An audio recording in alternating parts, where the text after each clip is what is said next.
Oi, pessoal, boa tarde. A gente está aqui para gravar o primeiro hashtag Fala Claudão, meu primeiro podcast. Então, a ideia nossa aqui é trazer para vocês é, algumas coisas que se relacionam à oftalmologia, não só a oftalmologia, a inovação, a gestão, a retina, a catarata, né? Então, as coisas que estão à minha volta, né? E é com muito prazer que nosso primeiro podcast a gente convidou um amigo, principalmente, e a gente introduzir um amigo é bem mais tranquilo, né? E não só por ser amigo, né? Por ser o presidente da nossa Sociedade Brasileira de Diabetes, Dr. Levimar Rocha de Araújo. Obrigadão mesmo pelo convite, pela pronta disponibilidade, Levimar. Fico muito feliz de começar com você. Ô, Claudão, fala Claudão, né? É, Eu que me sinto lisonjeado e honrado, né, de estar aqui com vocês para a gente falar de um tema que é tão interessante, tão importante e que tem crescido tanto na nossa sociedade, né, que é o diabetes. Então, eu acho que a nossa sociedade de diabetes, que engloba, né, justamente os oftalmologistas, os endócrinos, psicólogos, nutricionistas, professores de educação física, farmacêuticos, a gente tem toda essa gama. Esqueci de falar dos nefrologistas, dos cardiologistas, todo mundo está envolvido com diabetes, é ou não é, Claudão? então, você até puxou um tema muito legal, que eu acho que é a multidisciplinaridade de várias doenças. A gente está falando especificamente agora no início sobre diabetes, mas como é importante hoje a gente cuidar do paciente. Eu sou oftalmologista, então a gente tem aquela eh, percepção de ficar olhando só para aquela especialidade nossa. Mas não adianta nada a gente estar com um paciente com retinopatia diabética sem perceber que todo o organismo dele ali está linkado nisso aí, né? A retinopatia diabética é só a janelinha para a gente perceber todas as alterações que o paciente tem e quanto é importante a gente ter essa equipe mesmo, né? A gente mandar para você, você mandar para a gente, para o nefrologista e para todas as pessoas de apoio. Então você começou com um tema legal e eu gostaria que você, né, dentro da sua eh, clínica, eu sei que tem essas especialidades todas e como você vê o paciente como um todo, isso é importante para ele. Nossa, isso é muito importante, né? A gente fala, né, inclusive com os nossos alunos da faculdade, que o olho, né, é o espelho, né, o espelho da alma, né? Vocês têm uma especialidade muito bonita que é a oftalmologia.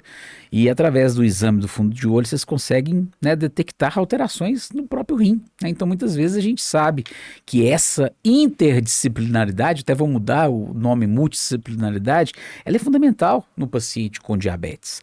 Porque a gente tem uma doença sistêmica e que essa doença ela precisa de ser tratada como um todo. E quando a gente tem essa interatividade, né, eu posso pegar o telefone, ligar para o Cláudio, ligar para o oftalmologista e a gente determinar um controle mais acentuado, dependendo do caso da retinopatia, fica mais fácil a gente ter esse acesso. Assim como todas as outras áreas, eu estou preocupado com o rim desse paciente, eu tenho que estar conversando com o nefro, com o cardio, para controlar melhor a pressão intraocular também, que também é importante. Então a gente vai traçando um paralelo que é super importante para a melhora daquele paciente.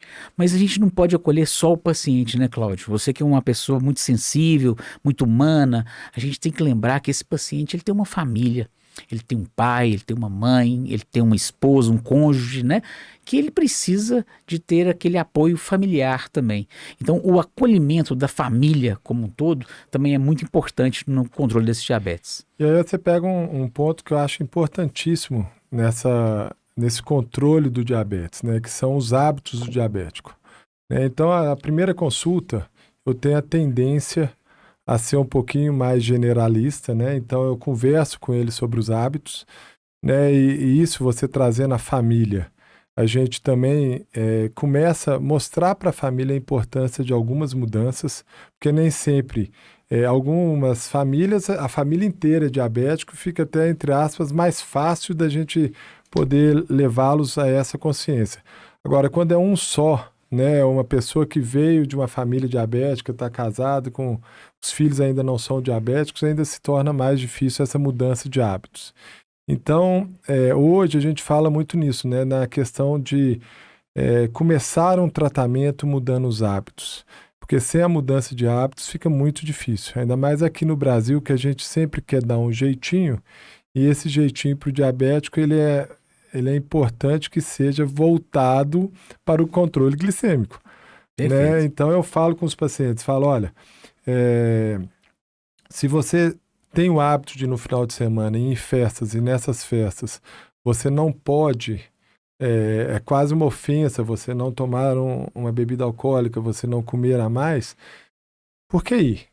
Né, se o seu controle glicêmico ainda não está adequado.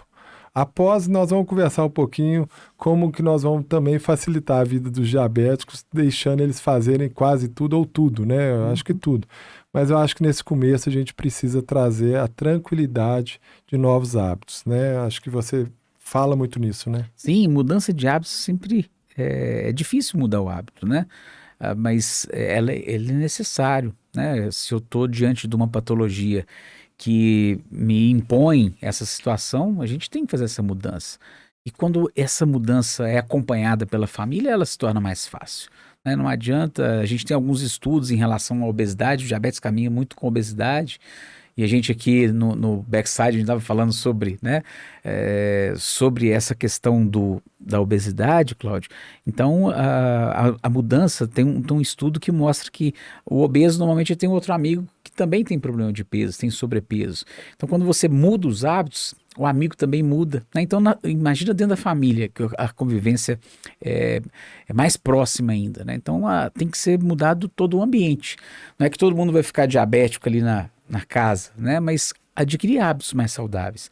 Eu falo que eu divido o diabetes nessas duas etapas, né? É uma doença grave, uma doença crônica, mas por outro lado, é um estilo de vida também. Então, todos nós deveríamos ter os hábitos alimentares, os hábitos da atividade física que o diabético tem que ter. Então, fica mais fácil a gente levar o diabetes como um estilo de vida, né? E isso vai favorecer a melhora dele e da sua família também, né? Indo para esse estilo de vida, né, eu acho que hoje, quando a gente começou na medicina, era tudo mais difícil, a alimentação para o diabético era mais difícil, era ruim, né? Na realidade, o gosto, a gente tinha uma certa dificuldade com ele, mas hoje as coisas foram facilitando, não só na informação, né, que está mais fácil de você adquirir. Hoje, com o celular, a gente consegue toda a informação, como também com os devices que tem, né? Então, a automonitorização é tão importante quanto ir no endócrino, quanto ir no oftalmologista, é a gente também ter a consciência de que a gente é responsável pelo nosso corpo, pela nossa saúde. A gente não quer ir só longe na idade, a gente quer ir longe e bem, né? E para o diabético isso é mais importante ainda, porque isso vai refletir no final de vida dele, que se ele cuidar é um final de vida como outro qualquer, ou se ele não cuidar, é um final de vida um pouco mais sofrido que a maioria das pessoas. Então, a importância desses novos devices, dessas novas maneiras de controlar a glicemia, acho que é um assunto bem legal da gente tocar aqui, né? Que acho que você vem sempre com inovações, eu acho muito legal. Sem dúvida, a gente tem muita novidade, né? Eu acho que a gente gastaria todo o tempo aqui do nosso podcast, aqui do Fala Claudão, só com essas novidades. E eu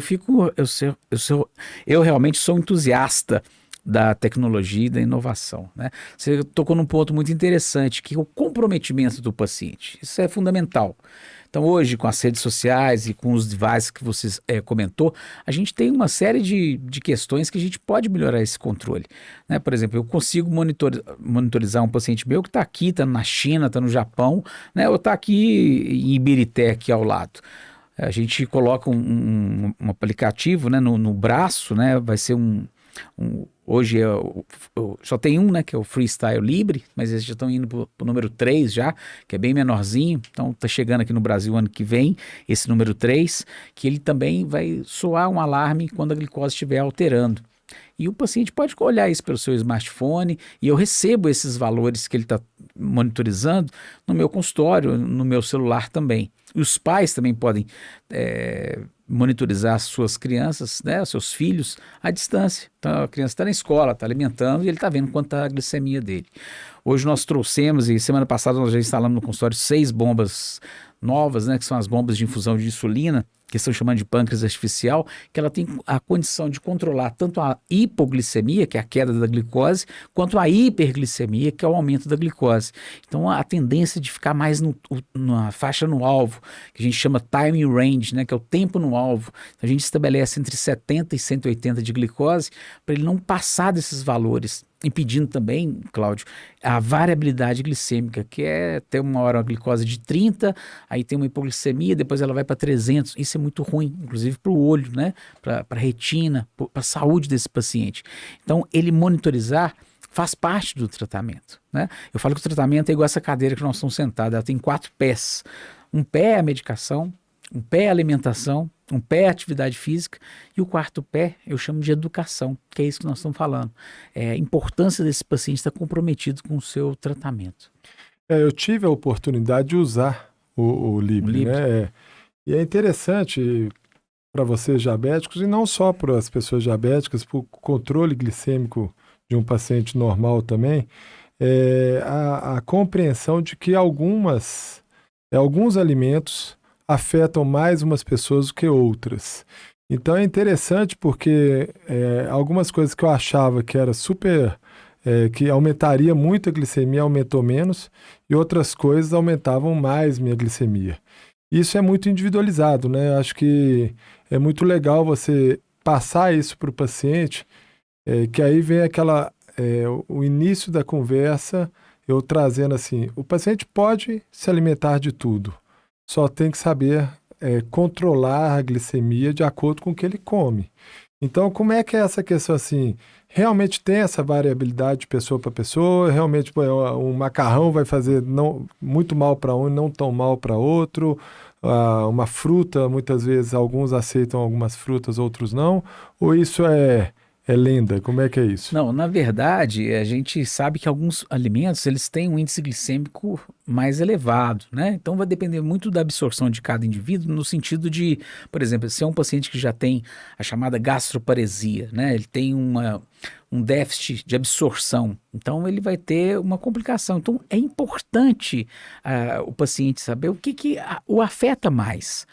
Então, por exemplo, a gente sabe que tem algumas frutas que têm um índice glicêmico muito elevado, mas talvez a minha glicemia vai elevar mais do que a sua na hora que eu estiver ingerindo aquele produto. Mas aquele alimento é um alimento que tem um índice glicêmico elevado. Então, a gente deve evitar esses alimentos que têm um índice glicêmico muito elevado. Por que a gente deve evitar?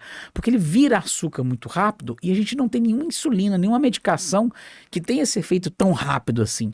Então, um exemplo que eu dou sempre, o caqui, né? E às vezes a gente olha o caqui como uma coisa, né, inócua. A melancia tem uma carga glicêmica elevada também, né? O suco de laranja é um veneno para o paciente diabético e para quem quer emagrecer, né? Não estou fazendo propaganda contra o suco de laranja não, mas eu prefiro que vocês comam a laranja, né? Não é chupar a laranja, é comer a laranja, porque tem que comer o bagaço também, porque tem fibra. Então, do modo que eu sei que você gosta muito dessa parte de gourmet também, né, Cláudio? Uhum. Você é um gourmet, então a gente tem que lembrar que a maneira que o alimento é preparado, ele muda o índice glicêmico. Por exemplo, a batata. Eu tenho uma batata assada, né? Ela é diferente. Se você amassa essa batata e vira o purê, ela vai ser melhor absorvida. A glicose vai subir muito mais rápido do que uma batata frita, por exemplo. Então é melhor comer a batata frita? A fritura tem a questão da gordura, que vai engordar, mas a gordura, ela retarda a absorção e o pico da glicemia. Então ela sobe a glicose do paciente um tempo depois. Então, a gente tem que ter esse macete em relação ao preparo. Então, você pode comer a laranja, mas não deve tomar o suco da laranja, porque você não vai ter tanta oscilação. Isso aí já mostra a importância não só de estar acompanhado com, né, a parte médica, como também com o nutricionista, toda a equipe, que é muito importante. Indo para um lado interessante, que é o lado do paciente que ainda não sabe que é diabético, né? Você, como presidente da Sociedade Brasileira de Diabetes, provavelmente há uma preocupação muito grande com essa dificuldade dos pacientes se perceberem diabéticos, né? Então, qual é as demandas como é que a gente orienta os pacientes a procurar realmente um endocrinologista no sentido de, poxa, será que eu estou com diabetes? Eu acho que isso é legal, né? E você podia aproveitar e falar para a gente um pouquinho, doutor Levimar, que a gente podia... como é que está o status do diabetes no Brasil, né? Como é que a gente... quanto de diabético que a gente está diagnosticando e qual a porcentagem da população que tem esse diabetes, para o pessoal perceber o tamanho da importância do que nós estamos falando aqui. Nós estamos falando aí de um número de em torno de 16 milhões no país, mas eu acho que isso é subestimado. Por que eu acho? Porque a gente está contando aí apenas os pacientes com diabetes. Se a gente colocar e abrir um pouquinho o leque aí para os pacientes com pré-diabetes, a gente vai chegar a 15% da população. Então vai dar quase o dobro do que eu falei. A nossa população está aumentando o peso e após a pandemia nós tivemos um aumento de 133% do número de diabetes. Então a pandemia de Covid também estimulou o aumento de pacientes diabéticos. Nós ficamos mais sedentários, nós comemos, né, pedimos deliveries e também aumentou o número de diabetes tipo 1. Então isso, semana passada eu atendi 4 criancinhas de 4 anos com diabetes, pós infecções leves de Covid, por exemplo. Então isso nos assusta bastante. Então é crescente o número de pacientes diabéticos e o lema da nossa gestão na Sociedade Brasileira de Diabetes, na SBD, é justamente a Sociedade Brasileira de Diabetes para a sociedade brasileira. Então nós estamos fazendo um trabalho muito diferenciado, mas eu quero informar essa população. Eu cansei de escutar aquela piadinha, sabe, Cláudio? Se tem 50% das pessoas que são diabéticas não sabem que são diabéticas. Por que a SBD não conta para elas? Eu quero contar. Nós estamos aqui para contar que elas são diabéticas. Então são mutirões igual você e a toda a sua equipe realiza, né? A gente consegue fazer esses mutirões em conjunto, apoiando o trabalho lindo que vocês criaram aqui em Minas Gerais, né? Na hora desses mutirões a gente consegue fazer detectar. Então qual paciente que a gente tem que procurar? Primeiro, procurar aqueles pacientes que são parentes dos pacientes diabéticos do tipo 2. Aquelas mulheres que tiveram filhos com mais de 4 quilos. Procurar aquelas pessoas que tiveram, aquelas mulheres que tiveram abortos inexplicados, ou aquelas pessoas que ganharam muito peso durante a gestação. Pacientes que têm um aumento da cintura abdominal, tem colesterol elevado, tem pressão elevada, eles têm uma tendência maior a ter diabetes. Então essas pessoas merecem uma atenção especial. Então, história familiar, história obstétrica, né, outras comorbidades, outras patologias que são muito parecidas, né, que estão correlacionadas com diabetes. Então, essas pessoas merecem uma avaliação. E eu queria chamar a atenção de outro detalhe, Cláudio. Quando a gente está falando para um público variado, igual eu sei que o que você está atingindo, a gente tem que lembrar que a primeira glicose que se altera não é a glicose de jejum, é a glicose pós-prandial, é a glicose 2 horas após a refeição. A gente pode dosar a glicose 2 horas após a refeição. Se ela apresentar maior do que 140, já é um paciente com pré-diabetes. E se ela apresentar maior do que 200, já é diagnóstico de diabetes. Mas um outro exame fácil e que vale a pena a gente falar é a hemoglobina glicada ou glicohemoglobina. Se ela tiver entre 5,7 a 6,4, esse indivíduo é pré-diabético. E se ela estiver acima de 6,5, eu já posso falar que ele é portador de diabetes. Isso é muito interessante a gente, o ponto que você colocou de conscientizar a população, né? Por isso que eu toquei no assunto. E o Levimar falou de uma campanha que a gente faz, o mês de novembro é o mês do diabético, então a gente faz um mutirão lá no centro oftalmológico, né, capitaneado pelo Dr. Gustavo Eringe, o nosso presidente, e também pelo Dr. Rafael, lá de Itabuna, num trabalho lindo que ele faz pelo Brasil afora. Mas, assim, a conscientização que a gente atinge no mutirão, ela é muito interessante, mas ela é pequenininha. Então, por que desses podcasts, né? Por que da mídia social?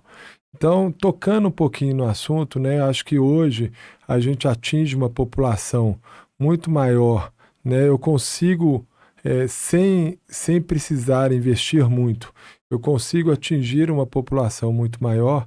Como é que você, na frente de uma sociedade, você percebe a importância das mídias sociais, de poder conscientizar a população? Quais são os meios que vocês acham mais que vai conseguir chegar nesses outros 50% aí?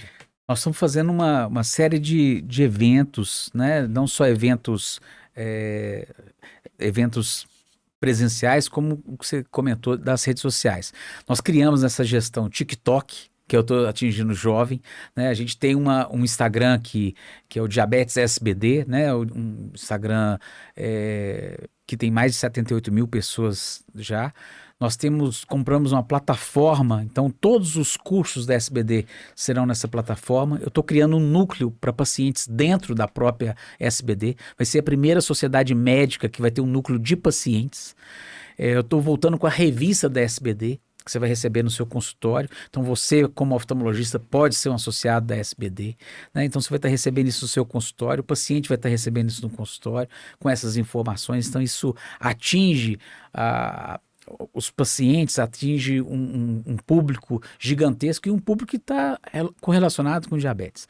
Nós estamos criando o primeiro simpósio de nutrição, que eu já convido vocês, 15 e 16 de outubro, que vai ser em Belo Horizonte, primeiro simpósio de nutrição e diabetes, um simpósio nacional, que é voltado para o clínico, para o professor de educação física, para o nutricionista de uma maneira geral, né? E nós vamos ter participação dessa parte de tecnologia, de monitorização, vamos estar falando mais de atividade física. Então, é uma maneira da gente estar atingindo. O mês de novembro, que a gente trabalha bastante, que é o mês, né, que a gente comemora o Dia Mundial do Diabetes, então a gente vai ter uma série de apresentações, né, além desses simpósios. E eu estou criando, Cláudio, o primeiro, né, um museu da história do diabetes. Esse ano nós estamos completando 100 anos que a insulina foi descoberta. Então a gente está também fazendo um museu da história do diabetes, como é que foi a evolução, né? Como é que era tratada a retinopatia. Então nós vamos fazer, plagiando um pouquinho o estádio do glorioso Atlético Mineiro que está sendo construído aqui, né? A gente vai fazer um capacete com visão 3D para a pessoa ter aquela sensação de hipoglicemia, como é que ela enxerga, né? Se ela tiver uma alteração visual, como é que ela vai tentar cortar uma fruta e não consegue fazer esse corte porque ela está com hipoglicemia, para aquele paciente entrar no museu, né? As crianças frequentarem o museu e descobrirem como que é ser diabético, mas um diabético que está bem controlado ou mal controlado, mas tendo a noção de que é diabetes. Dessa forma, a gente quer chamar a atenção da sociedade para o diagnóstico de diabetes e para o tratamento, a importância do tratamento de todas essas especialidades. Você pegou num ponto muito legal, porque hoje eu brinquei com um paciente meu, pediatra, né? Eu falei assim, hoje o conhecimento, você na pediatria e eu na oftalmologia, nós dois com o celular na mão, nós temos o mesmo conhecimento nas duas especialidades. E aí vem a questão das pessoas se preocuparem com eles próprios, né? Com eles próprios. E aí, eu acho que a gente não tem problema de falar, eu acho com muito orgulho. Eu acho que você é o primeiro presidente diabético na sociedade diabética, de diabetes, né? Isso faz toda a diferença na sensibilização de toda a sociedade, né? Eu vejo porque alguns pacientes a gente compartilha e primeira coisa que eles falam, você sabia que o doutor Levimar é diabético? Então, eu acho que você poder ter a sensibilidade de passar para os pacientes toda a sua história, isso é muito legal. E aí eu vou puxar aqui um pouquinho para falar do Levimar, né? Quais são os hábitos que o Levimar, né, o presidente da Sociedade Brasileira de diabético, atleticano, esse aí talvez um dificultador nosso de controlar a glicemia, mas tudo bem, hoje está um pouco melhor. Mas assim, como é que você foi transformando os seus hábitos em hábitos mais saudáveis? E, ao mesmo tempo, quando você tem a possibilidade de sair um pouquinho daquela nossa primeiro conceito, que não pode isso, não pode, não pode, e agora eu sei que você já pode algumas coisas, e como é que você faz o seu dia a dia para pra gente daqui uns 60 anos fazer um novo podcast aqui. Ô, Claudão, eu falo pouco do Levimar, né? Eu falo mais como professor, agora mais como presidente, mas falar da gente é às vezes complicado e motivo até de muita emoção, né? Esse ano, coincidentemente, eu completei 40 anos de diagnóstico. Então, fiquei criança, né? E eu, nos 100 anos de insulina, estou fazendo 40 anos de patologia, né? De Você tem diabetes. isso de idade? Não, tô brincando. Quase, né? Pouquinho mais. É, Mas o que acontece é que, na verdade, eu acompanhei toda a evolução, né? Na minha época não tinha ponta de dedo.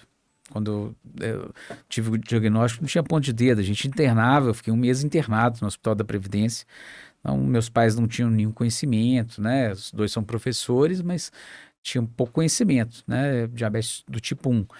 E com o tempo a gente foi, né? Eu era atleta, eu fui judoca durante muitos anos e o esporte me ajudou muito em relação ao controle. A medicina me atrapalhou bastante, né? Por causa dos plantões, mas depois veio a insulina ultra rápida. Eu trouxe as bombas de infusão para cá. Eu sempre gostei muito de inovação, né? Então é um orgulho, né? Ser o primeiro. Eu sou o segundo mineiro a ser presidente da sociedade, então já é um orgulho para nós mineiros, né? Mas criei uma colônia para crianças diabéticas, né? A gente tem uma colônia de final de semana que te leva oftalmo, dentista, todas as especialidades para cada colônia ter um tema para essas crianças aprenderem. Então isso também foi me dando eu fui aprendendo com os meus próprios pacientes ao longo desse tempo. Então, as dificuldades de sentar do outro lado da cadeira, de ter dificuldade para achar insulina, isso sempre foi muito difícil. O pessoal hoje não vai lembrar, não tem essa noção, mas a gente teve uma época que faltou insulina no nosso país, né? A gente só tem 2 fábricas de insulina no país, que é aqui em Minas Gerais. As fábricas de insulina estão aqui. E durante uma época a gente tinha que importar essas insulinas, estão muito mais modernas. Então, com isso tudo, a gente foi criando novos hábitos, não deixando que o diabetes nos jogasse para baixo, né? Mas eu estou aqui, amanhã eu tenho exame que eu vou medir minha pressão durante 24 horas, né? Eu tenho meu oftalmologista que tem que tá me ajudando, que é lá no centro oftalmológico. Então, a gente tem que estar fazendo essa avaliação rotineira e isso nos dá disciplina. Eu falo que o diabetes ensina você a ser disciplinado e organizado. Por isso que eu falo que é um estilo de vida, né? então vamos aproveitar um pouquinho sua presença aqui e falar um pouquinho também de outras coisas de endocrinologia, né? Então, eu, né, tenho o hábito de fazer musculação, né? Vou em academias, hoje a gente está com uma academia no prédio, mas eu percebo um certo exagero aí na questão de reposição hormonal para ir atrás de saúde, mas pagando um preço um pouco maior. Mas também sei, né? Eu acho que chega uma certa idade que a reposição hormonal nos ajuda a poder levar o dia a dia de maneira saudável, de maneira com uma atividade. Nossa agenda é bem grande, né? A gente gosta de fazer muitas coisas. Isso pode também nos ajudar a estar sempre tranquilo para poder fazer todas as coisas que a gente se propõe. Então, eu acho que vale aqui também uma conscientização das pessoas em relação a essa parte de ir atrás da saúde, mas até que ponto a gente pode, até qual o preço disso aí para você aí? Isso hoje, né, Cláudio, a gente tem que ter muito cuidado, porque virou uma coisa, parece assim, que não tem dono, né? A reposição hormonal cabe ao endocrinologista. Eu vou fazer uma reposição hormonal, faltou insulina, é o assunto que nós estávamos comentando há pouco, eu tenho que repor insulina. Faltou hormônio tiroidiano, eu vou repor hormônio tiroidiano. Faltou hormônio sexual, eu tenho que repor hormônio sexual. Mas eu tenho que saber o motivo, né? Por que esse hormônio está faltando? Por exemplo, testosterona. Parece que hoje é moda algumas especialidades prescreverem testosterona. Não é assim que funciona.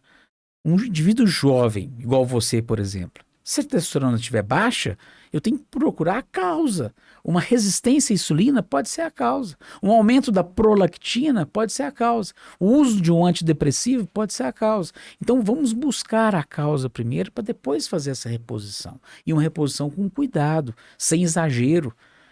O excesso de testosterona, né, no organismo, ele vai levar a inúmeros problemas, mais problemas do que a satisfação. E um deles é câncer de fígado, câncer de rim, que são problemas que podem ser evitados. Quando a gente vê esse excesso de hormônio aí, a gente tem que ter muito cuidado. Porque as pessoas morrem por estar fazendo uma reposição da maneira errada. Então, a testosterona ela é um dos exemplos que eu estou usando aqui. Ela é importante não só para a parte do ganho muscular, para a parte sexual, mas a testosterona é importante para a nossa memória, para o nosso dia a dia. Ah, eu só quero ficar bonito se eu usar testosterona, eu vou ficar forte se eu usar testosterona. Não é assim que funciona. A gente tem que ter muito cuidado com essa reposição e tem que ser por um especialista sério, né? E no caso, o endocrinologista. Da mesma maneira, as mulheres em uso de testosterona. Normalmente a gente não dosa testosterona na mulher. Eu só doso testosterona se eu estou pensando se ela estiver alta demais. Pensando num ovário policístico, pensando num tumor ovariano, num tumor de glândulas suprarrenais, né? Então a gente tem que ter essa atenção. E às vezes estão dosando, nem sabe a fase do ciclo, e está dosando a testosterona da mulher. Ela está baixa e já começa a repor para a mulher. Não é assim que funciona.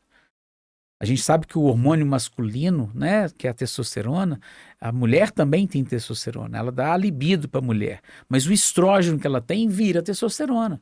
Então, se eu prescrevo o estrógeno, ele vai virar testosterona. Então, por isso tem que ser avaliado com muito esmero, né, com muito cautela a reposição hormonal. Outro assunto muito legal da gente estar sempre trazendo para um endocrinologista que está sempre... esse assunto nunca acaba, né, que é a obesidade, né?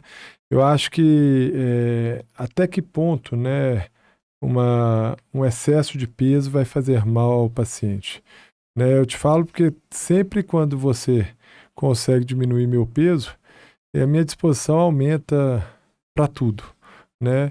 E a minha preocupação é na longevidade, né? É nesse excesso de peso transformar isso em outras doenças no futuro, né? Hoje eu estou bem, né? Eu tomo os remédios que você me passa, que você me passou para eu emagrecer.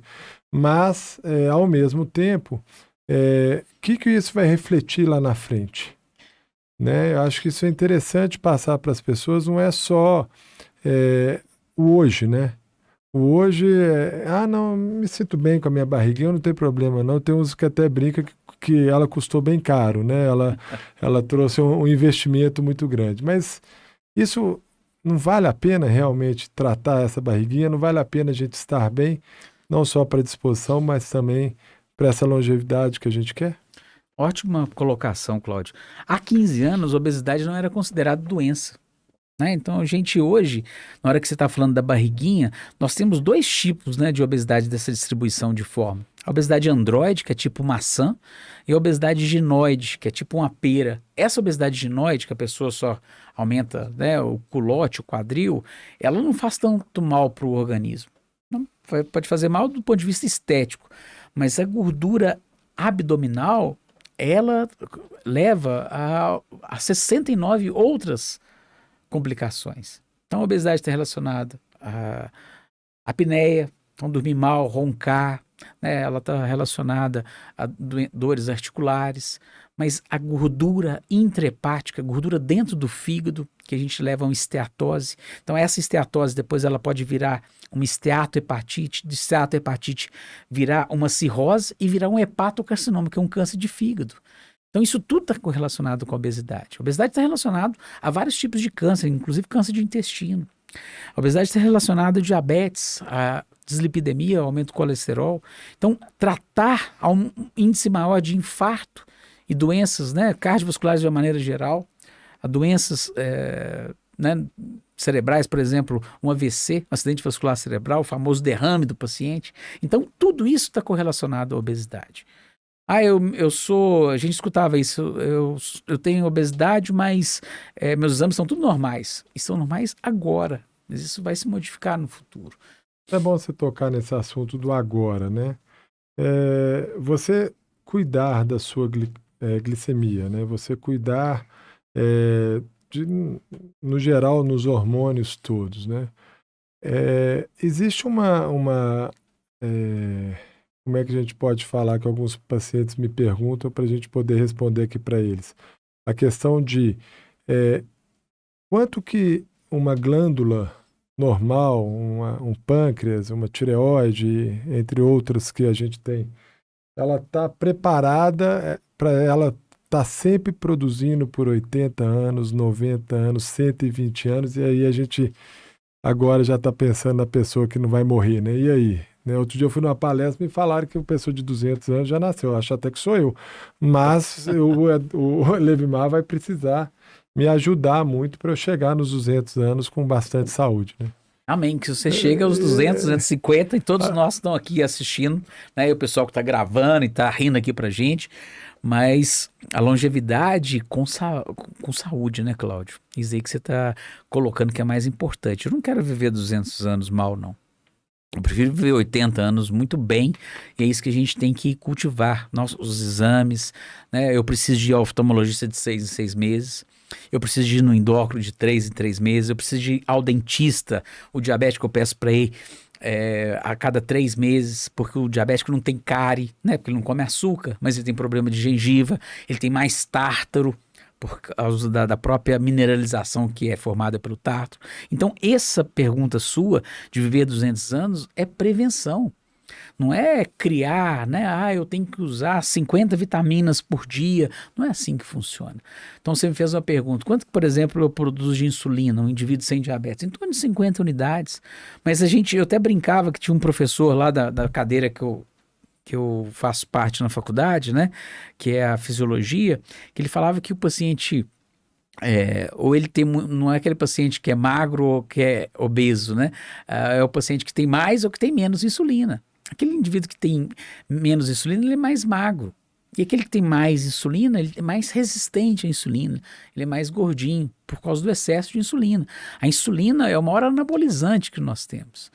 Então, eu não posso desperdiçar essa insulina.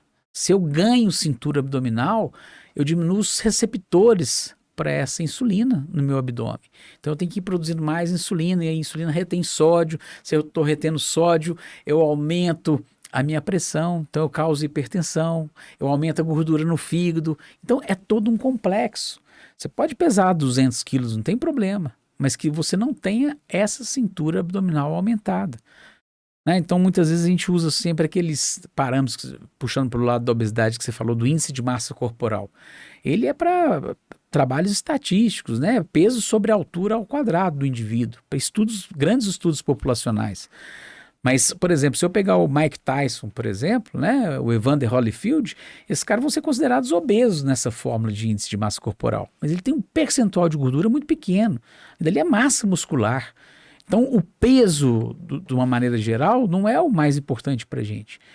Né? Eu tenho que ter essa distribuição padrão do peso e da altura, mas saber qual que é o percentual de gordura que ele tem, qual que é o percentual de massa magra que ele tem e o percentual de água. Nós somos os dois aqui com um copo vazio, porque ninguém aqui trouxe mais água pra gente, nós temos que servir agora, né? Mas lembrar que a criancinha nasce com 75% de água. E à medida que a gente vai envelhecendo, igual o seu comentário aí, essa água vai diminuindo. Ela chega a 35%. E nós estamos hoje aqui com frio, aqui dentro está gelado, né? Lá fora está gelado, e as pessoas não bebem água no frio. Então, minha preocupação é com esses extremos da vida, já que você tocou no assunto idade, na criança e no idoso. Né? Então, esse percentual muda bastante. E, Cláudio, é diferente perder peso de emagrecer. Você tocou num assunto muito interessante. Dá muito podcast, né? Com a gente aqui. Só da endocrinologia dá muito podcast. Você fala, Claudão, vai longe, né? Agora, a questão, já finalizando aqui, que os pacientes do Dr. Levimar já devem estar na sala de espera. A questão, assim, do que esperar, né, nessa questão de controle, não só glicêmico, da parte endocrinológica, né? Eu acabei de voltar do Vale do Silício, você sabe, né? A gente quer trazer inovação E o que eu percebo é que a grande mudança, a chave vai mudar a hora que a gente parar de tratar a doença e a gente cuidar da saúde, da Isso. individualização de cada um. Né? O que a gente espera agora para os próximos anos para ter essa mudança, né? Para esses aparelhos, né, de poder controle glicêmico, né? Não só os aparelhos para controle, os aparelhos que vão também tratar, né? As bombas que o Dr. Levimar está falando aqui são as bombas de insulina. De acordo com a glicemia, vai injetar a insulina necessária para o paciente. Isso é fantástico, isso para nós isso era sonho de qualquer médico ter coisas nesse patamar que nós chegamos, né? Então, e agora, né? Quais vão ser quais a perspectiva do endocrinologista para os pacientes? Ó, são várias, né? Esse final de semana eu estava em Santos falando de duas novas drogas, né? A gente tem medicações aí que a gente extremamente inovadoras, né? Melhorando tanto a glicose quanto o peso ao mesmo tempo. Então vem drogas muito boas aí nesses próximos 2 anos. A questão da monitorização que você falou, a gente já tem alguns implantes que já estão sendo feitos na Europa e devem chegar aqui rápido, que você consegue, né, com um pequeno corte no subcutâneo, você introduz um medidor no subcutâneo do paciente e você vai ter um transmissor. Então você vai ter ali, durante 6 meses, você consegue mensurar essa glicemia, né, minuto a minuto. Então isso é bem interessante para a gente. Já temos aqui a insulina inalada, então você aspira a insulina, então ela tem um pico de ação muito mais rápido. Então você falou aí da mensuração, da bomba de infusão que a gente já tinha comentado, né, que consegue fazer esse ajuste. Eu imagino que uma das inovações vão ser essas, da gente ter PET de bomba de insulina, então você tem ela descartável, você vai controlar pelo seu celular. Então essa tecnologia nos ajuda bastante, né? Então nós estamos com uma expectativa muito grande dessas melhoras serem cada vez mais rápidas, né, Cláudio? Então a gente vai ter aí esse contato com a oftalmologia, né? Então você preservar a maior causa de cegueira adquirida era por causa do diabetes, né? Então, hoje, com esse controle, a gente não tem mais essa cegueira, a gente consegue poupar a visão desses pacientes. Então, com isso, a gente vai aumentando a nossa longevidade, né? Controlando o rim, a pressão, né? O coração. Então, eu estou em uma expectativa muito boa, né, nesse controle. E aí sim, essa visita frequente ao médico, olhar os outros hormônios, o diabetes, hoje uma pessoa me fez essa pergunta, agora acho que foi a última consulta da manhã, em relação é uma mocinha, né, que o marido está sendo transferido para a Nigéria e ela tem esclerose múltipla e diabetes, tipo 1. Tá? Aí ela falou assim, será que vou ter mais alguma coisa? Que ela tem hipotiroidismo também. Eu falei, as doenças autoimunes, elas se correlacionam, né? Então, às vezes a pessoa tem um lúpus. Então, a gente tem a obrigação de, quando a gente está avaliando um diabetes tipo 1, a gente avaliar a tiroide. Ele tem uma chance de 12,5% a mais, tem intolerância à lactose. Então, tem que estar pesquisando as outras doenças autoimunes, artrite reumatoide, todo o hipotiroidismo que eu já comentei, para a gente tentar cercar e esse paciente ter uma vida mais saudável, mais tranquila. Eu acho que o que a gente chega no final desse podcast com muita informação legal para vocês. Eu acho que também a expectativa nossa é de poder passar para vocês informações a qual vocês, pacientes e colegas, sempre tenham a condição cada vez mais de poder nos ajudar, de se ajudar, como eu acabei de falar. O nosso futuro é a gente cuidar de saúde, né? E tudo que o Dr. Levimar colocou aqui é uma questão da gente poder dar para vocês ferramentas as quais vocês vão se cuidar. Vocês vão, não só a diabetes, como a obesidade, o hipotiroidismo, vocês mesmos vão conseguir se automonitorar e o nosso papel vai chegar num ponto de individualizar o que vocês vão precisar. E se Deus quiser, a gente vai chegar num ponto que vocês vão trazer problemas muito específicos, porque no grosso, que é o nosso grande dia a dia, a gente trabalha muito com situações que não precisaria você estar no consultório para se cuidar, você poderia estar em casa se cuidando e trazer problemas que realmente a gente individualizasse para vocês. Levimar, queria agradecer mesmo, foi com muito gosto que eu pude trazer no nosso primeiro podcast um amigo, né, uma pessoa que nos orienta, que nos ajuda, parceiro de galo, parceiro de amizade, parceiro de restaurantes, parceiro de profissão, e a gente se complementa e foi muito legal. Agradecer mesmo o carinho comigo e com o pessoal aí. Eu que agradeço, me sinto lisonjeado mesmo, Cláudio. Você sabe que eu tenho uma admiração e um carinho muito grande por você, né, pelo seu trabalho. A gente acaba nos inspirando nesses colegas igual você, que trata o paciente com muito respeito, com olho no olho, que você brinca com seus pacientes. Que você continue assim, né, não só como pai, como homem, né? Você falou aí, a gente falou de futebol, a gente falou das nossas paixões, que a gente não deixa de ser isso, porque a coisa que eu mais admiro num médico é justamente esse médico que olha nos olhos, que pega na mão do paciente, né, que trata com carinho. Nós não podemos perder uma coisa que você tem de sobra e que todos nós colhemos por estar ao seu lado, que é essa humanidade com o seu paciente, né, com seus amigos. Você é muito generoso em tudo que você faz. E eu tenho certeza que esse podcast Fala Claudão vai ser um sucesso, porque tudo que você põe a mão, né, vira ouro, né, no sentido legal da palavra, que você faz isso com muito amor e que Deus continue te abençoando e que você faça isso daí sempre. Então, brigadão mesmo, e depois a gente vai trazer outros assuntos legais, e o nosso próximo podcast vai ser com a Silvia Tenório, e a gente vai falar um pouquinho sobre atendimento, né, sobre hospitalidade. Então tá jóia, gente, obrigado mesmo pela atenção e até o próximo podcast. Fala, Claudão.